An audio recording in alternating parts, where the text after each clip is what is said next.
Start. Well students, good morning. Online classes में आपका स्वागत है। आज हम फर्स्ट ईयर एएचडीपी के सेकंड सेमेस्टर में इंट्रोडक्टरी वेटनरी एनाटॉमी के लेसन नंबर 10 रेस्पिरेटरी सिस्टम के बारे में अध्ययन करेंगे।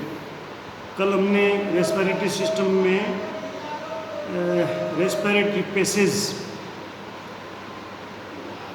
के बारे में अध्ययन किया, जिसमें हमने नोस्ट्रिल, मजल और नेजल कैविटी के बारे में अध्ययन किया था। आज हम उससे आगे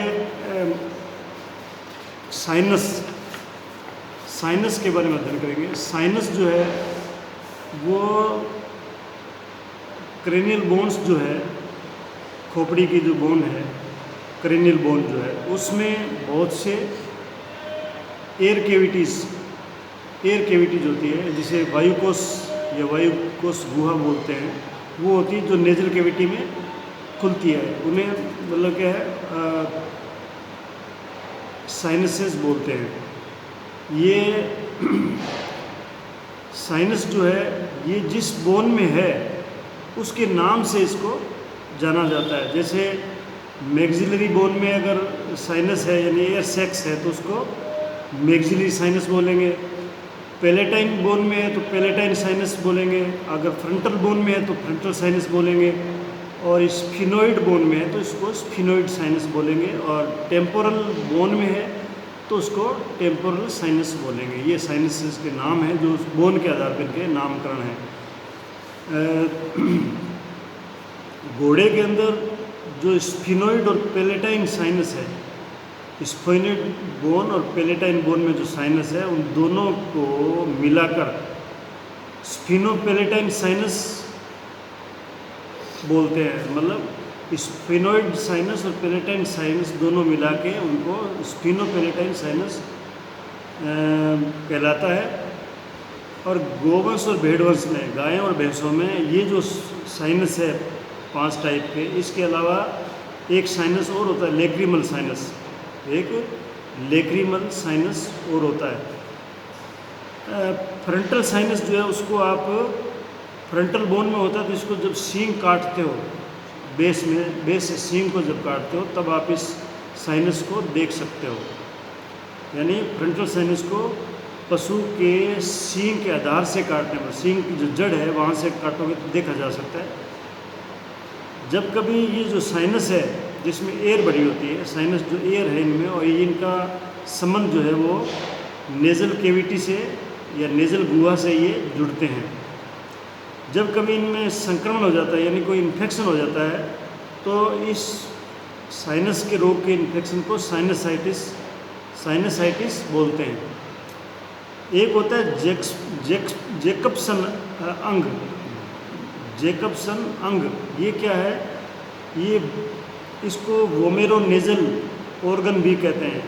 मतलब वोमेरोनेज़ल ऑर्गन भी कहते हैं क्योंकि ये नेज़ल सेप्टम के नीचे जो नेज़ल सेप्टम है, आपको कल बताया था, नेज़ल सेप्टम मतलब है नेज़ल कैविटी के बीच में एक सेप्टम है, डिवाइडेशन है। उस सेप्टम के नीचे कार्टिलेज की उपस्थिति होती है।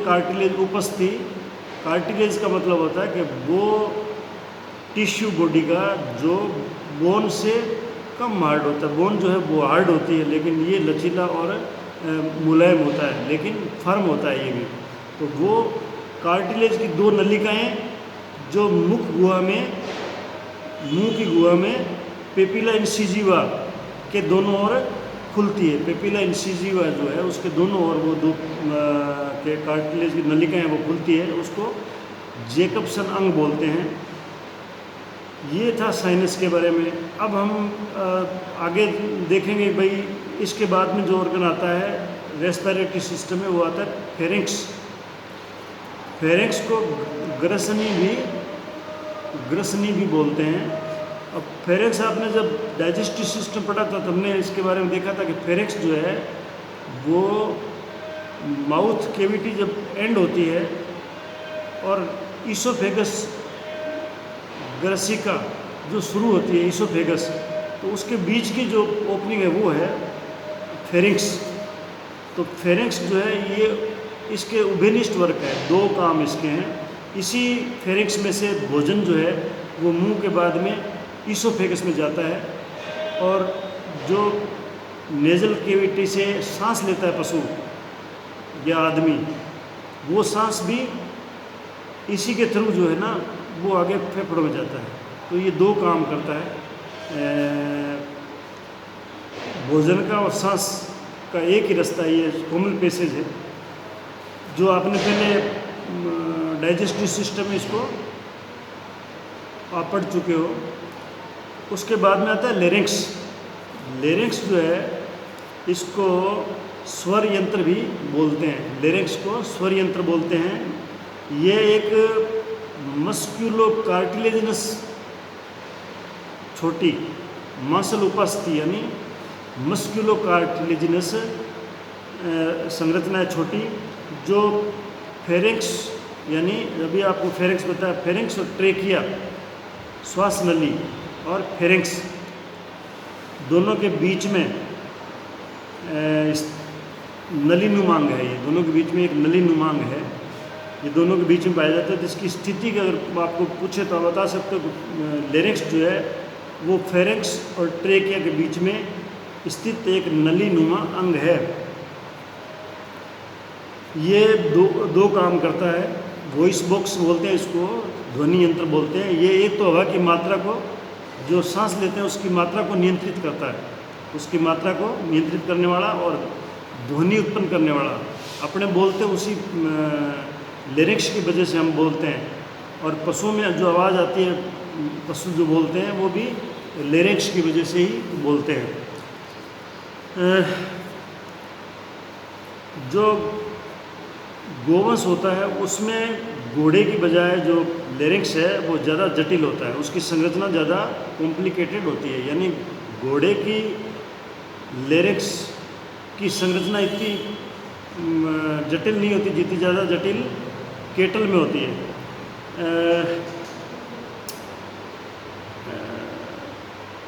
लिरिक्स की ओपनिंग को, जो लिरिक्स है उसकी जो ओपनिंग है उसको ग्लोटिस या तलवा बोलते हैं।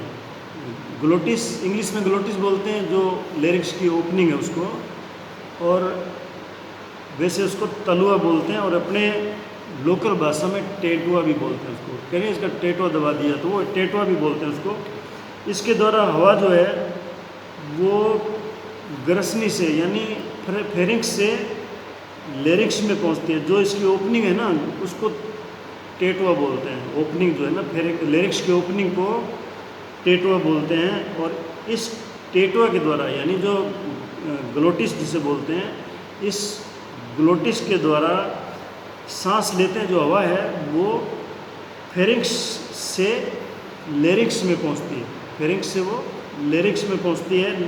और लिरिक्स के क्या काम है? स्वर यंत्र के। लिरिक्स जो है वायु को अंदर लेने और बाहर निकालने को नियंत्रित करता है। जो वायु अंदर लेते हैं सांस में और फिर वापस निकालते हैं, उस क्रिया को नियंत्रित करता है।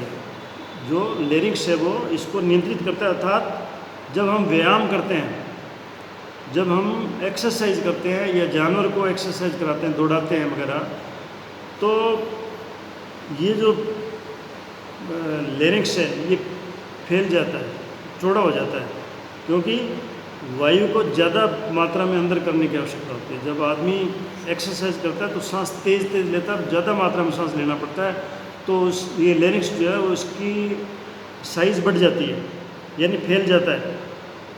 और जब कोई चीज़ निगल लेता है जानवर या आदमी, तो ये लिरिक्स ही एक चीज़ है जो उसको श्वसन तंत्र में जाने से रोकता है। ठीक है ना, ये लिरिक्स होता है तो वो श्वसन तंत्र में नहीं जाके वो चीज़ जो है वो पेट में चली जाती है। अगर मान लो वो श्वसन तंत्र में चली जाए कोई चीज़, जैसे आप मान लो खाना खा रहे हो या सांस ले रहे हो, उसके साथ में अगर कोई ऐसी चीज़ है जैसे मान दाने का कण है या ऐसा, वो अगर श्वास नली में चले जाए तो बहुत दिक्कत होती है। इसलिए उसको ये लिरिक्स जो है उसको श्वास नली में जाने से रोकता है, उसको कंट्रोल करता है। तो ये लिरिक्स के काम है, और एक ही आवाज़ उत्पन्न करने का मुख्य अंग है। यानी जो हम बोलते हैं ये लिरिक्स की वजह से ही बोल पाते हैं। तो इसके 3 काम हो गए। ये आपको याद करने के लेरिंक्स के 3 काम क्या है। तो ये हवा को नियंत्रित करता है आने जाने को, और फॉरेन मटेरियल को श्वास नली में जाने से रोकता है, और आवाज़ उत्पन्न करने का मुख्य अंग है। तो ये 3 इसके काम हो गए। अब गाय में और घोड़े में जो ये लेरिंक्स है, इसकी रचना जो है वो 4 कार्टिलेज बनकर, यानी कार्टिलेज जो है उपस्थिति जिसे बोलते हैं, वो 4 कार्टिलेज मिलकर इस लेरिंक्स को बनाने में सहायता करते हैं। यानी ये लेरिंक्स की संरचना में 4 प्रकार के कार्टिलेज मिले हुए होते हैं। इसके 4 के अलावा कोई दूसरे जानवरों में और भी कार्टिलेज हो सकते हैं, 4 के अलावा भी।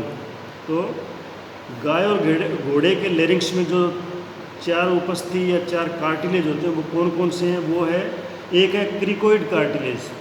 क्रिकोइड कार्टिलेज ये संख्या में 1 होती है, यानी ये हाइलाइन उपस्थिति है, हाइलाइन कार्टिलेज है।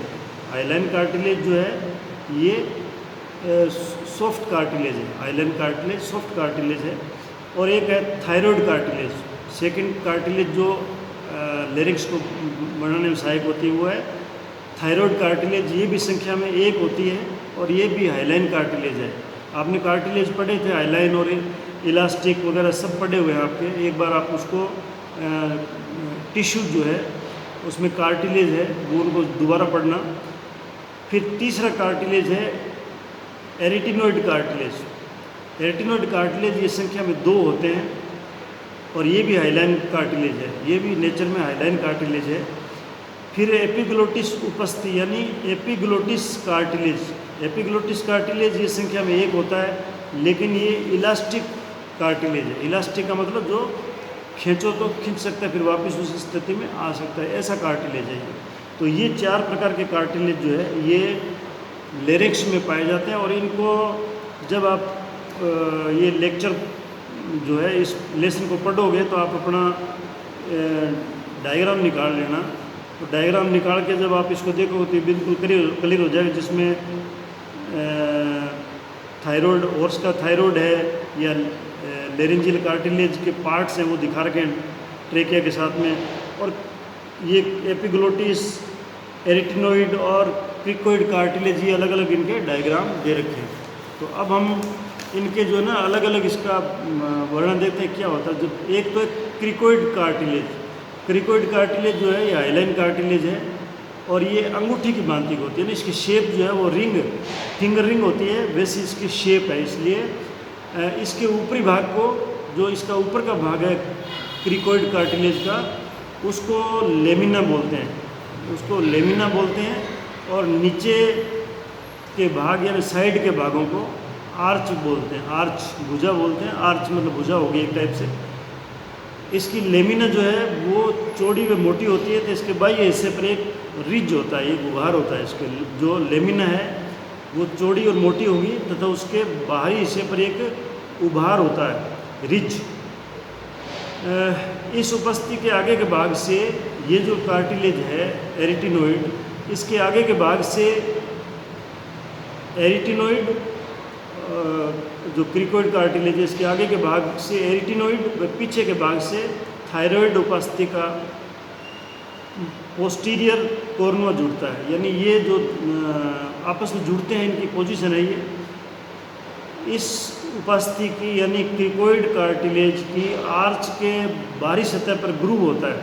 मतलब जो ये कार्टिलेज है इसकी जो बाहरी सतह है उस पर ग्रूव होते हैं। ग्रूव मतलब खड्डे टाइप, जहाँ क्रिकोथायरॉयड मांसपेशी आकर जुड़ती है, जहाँ पे क्रिकोथायरॉयड मांसपेशी है वो आकर जुड़ती है। और इसके आगे के बॉर्डर पर, यानी इसका जो आगे का बॉर्डर है उस पर क्रिकोट्रेकियल मेम्ब्रेन जुड़ती है, क्रिकोट्रेकियल मेम्ब्रेन जुड़ती है। इसकी आंतरिक सतह म्यूकस मेम्ब्रेन के द्वारा ढकी रहती है। जो ये क्रिकोइड कार्टिलेज है इसकी जो इंटरनल सरफेस है वो म्यूकस मेम्ब्रेन के द्वारा ढकी रहती है तथा सिलिएटेड होती है। सिलिया होते हैं ना, सिलिएटेड होती है। और फिर आती है थायराइड उपस्थिति, यानी इसको बनाने में पहले क्रिकोइड कार्टिलेज होगी, फिर आएगी थायराइड कार्टिलेज। थायराइड कार्टिलेज जो है ये शील्ड के आकार की होती है, जो शील्ड मिलती है ना बड़ी वैसी उसके आकार की होती है। और गर्दन के नीचे की उपस्थिति, यानी गर्दन के नीचे की कार्टिलेज है ये, और लेरिंक्स की सबसे बड़ी कार्टिलेज है। लेरिंक्स में पाए जाने वाले 4 कार्टिलेज में सबसे बड़ी कार्टिलेज है। इसके 2 भाग होते हैं, बीच के भाग को बॉडी बोलते हैं और बाह्यस्थ के लेटरल भाग को लेमिना कहते हैं। बीच में बॉडी और बाहर लेमिना। इसकी बॉडी पर नीचे की तरफ एक उभार होता है। ये जिसकी बॉडी है उसके नीचे की तरफ एक उभार होता है जो बाहर से महसूस किया जा सकता है। ये अपने उभार है, ये जो अपने यहाँ इसमें उभार जो महसूस कर सकते हैं, इसको अपनी भाषा में इसको मिनिया बोलते हैं। यही वो उभार है। मनुष्य में इसको एडम्स ऑफ द एप्पल कहते हैं। एडम्स ऑफ द एप्पल इसको बोलते हैं मनुष्य में, जो इसको बाहर से महसूस कर सकते हैं। इसकी लेमिनी जो है वो लेरिंक्स की लेटरल वाल को बनाती है, यानी इसकी जो लेमिनी बार की सतह दोनों है वो लेरिंक्स की लेटरल वाल जो है बार दोनों साइड के जो दीवार है उसको बनाती है। इस लेमिनी के आगे के भाग में 2 कोर्नुआ होते हैं। 2 कोर्नुआ होते हैं जिसे एंटीरियर कोर्नुआ कहते हैं। तब पीछे के भाग पर 2 कोर्नुआ होते हैं जिसे पोस्टीरियर कोर्नुआ बोलते हैं। कोर्नुआ प्रोजेक्शन है ये, 2 आगे और 2 पीछे। आगे के कोर्नुआ से हाइडबोन का कोर्नुआ जुड़ता है। जो आगे के कोर्नुआ उससे हाइडबोन के कोर्नुआ जुड़ते हैं, और पीछे के कोर्नुआ से क्रिकोइड कार्टिलेज का पीछे का भाग जुड़ता है। तो इस तरह से मतलब ये कार्टिलेज जो है ना आपस में जुड़ती है। फिर तीसरा कार्टिलेज है एरिटिनोइड कार्टिलेज। एरिटिनोइड कार्टिलेज जो है ये 2 होते हैं। ये पैर में जोड़े में है, एरिटिनोइड कार्टिलेज जोड़े में है, और ये भी हाइलाइन कार्टिलेज है। और ये पिरामिड के आकार के होते हैं। पिरामिड जो होता है उसके आकार के होती है। ये क्रिकोइड कार्टिलेज के आगे होती है, यानी क्रिकोइड कार्टिलेज जो है पहली कार्टिलेज जो हमने पढ़ी थी उसके आगे होती है।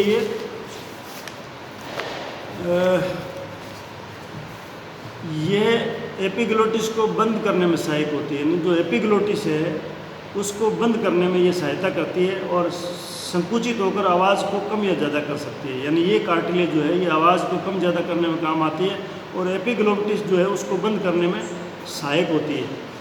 चौथी कार्टिलेज जो है वो है एपिग्लोटिस, यानी एपिग्लोटिस कार्टिलेज जो है ये पत्तीनुमा प्लेट की भांति होती है। एक प्लेट जैसे होते हैं पत्तीनुमा प्लेट की भांति उपस्थित कार्टिलेज है।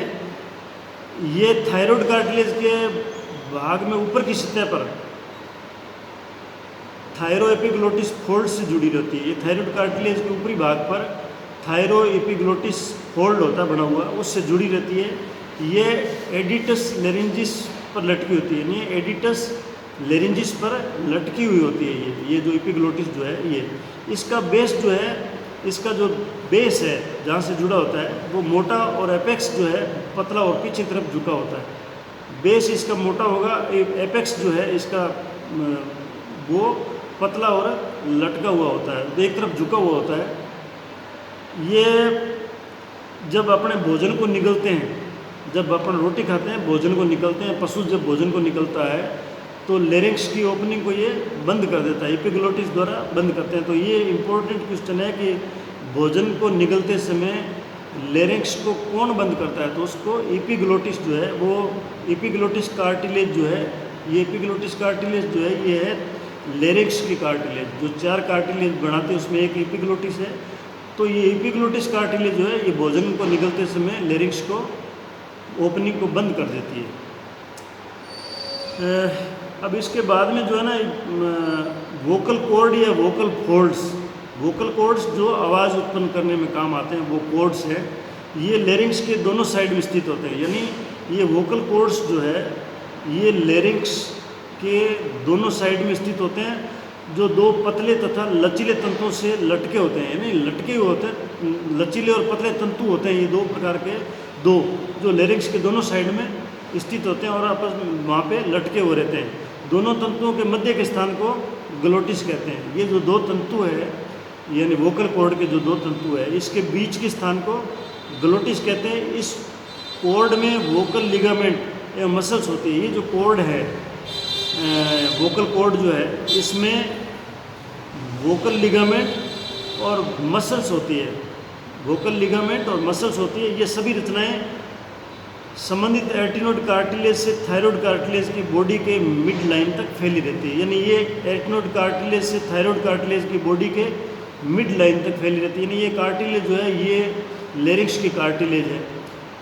तो ये मतलब वोकल कॉर्ड्स के बारे में जो आवाज़ को उत्पन्न करता है। तो आज हम इतना ही अध्ययन करेंगे, कल हम ट्रेकिया के बारे में अध्ययन करेंगे। धन्यवाद।